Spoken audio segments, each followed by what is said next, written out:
Hi viewers, welcomes to Sumi's kitchen. ഇന്ന് നമുക്ക് ഇരുമ്പൻ പുളി കൊണ്ട് ഒരു അച്ചാർ തയ്യാറാക്കാം.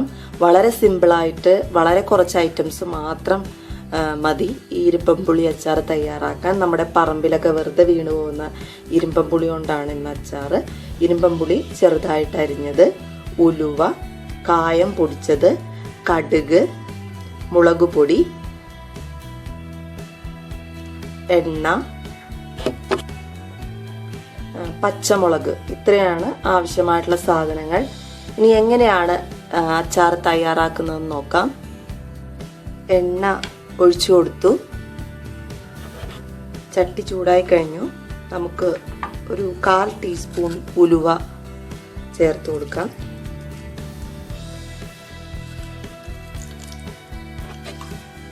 കടുക് 1 ടീസ്പൂൺ. തീ നന്നായിട്ട് കുറച്ച് വയ്ക്കാം. നമുക്ക് പുളി ഇട്ട് കൊടുക്കാം. മുളക്, ഇതെല്ലാം ഇട്ടൊന്ന് ഇളക്കാം. പുളി റെഡിയാവാൻ അധികം സമയമൊന്നും വേണ്ട, ഒരു മിനിറ്റ് തന്നെ ധാരാളമാണ്. ഉപ്പ് ആവശ്യത്തിന് ചേർത്ത് കൊടുക്കാം. പുളി ആയതുകൊണ്ട് കുറച്ച് കൂടുതൽ ഉപ്പ് വേണ്ടി വരും.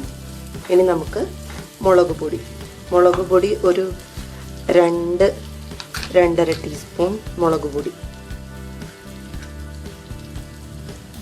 അച്ചാറിന് എപ്പോഴും കുറച്ച് മുളകൊക്കെ കൂടുതൽ നിൽക്കണമല്ലോ. നമുക്ക് ഫയർ ഓഫ് ചെയ്യാം. ഏറ്റവും അവസാനമായിട്ട് നമ്മൾ തയ്യാറാക്കി വെച്ചിരിക്കുന്ന കായത്തിൻ്റെ പൊടി ചേർത്ത് കൊടുക്കാം. ചാറ് വേണമെന്നുണ്ടെങ്കിൽ ഒരല്പം ചൂടുവെള്ളം നമുക്ക് ഒഴിച്ചു കൊടുക്കാം. നമ്മുടെ അച്ചാറ് റെഡി ആയി കഴിഞ്ഞു. സിമ്പിൾ, 5 മിനിറ്റ് ആവശ്യമുള്ളൂ. പക്ഷെ നല്ല ടേസ്റ്റിയാണ്. ഇത് ഇരിക്കും തോറും വളരെ ടേസ്റ്റിയാണ്. ഇത് സോഫ്റ്റായിട്ട് വരും. എല്ലാവരും ഒന്ന് ട്രൈ ചെയ്ത് നോക്കും. Thank you viewers. Thanks for watching.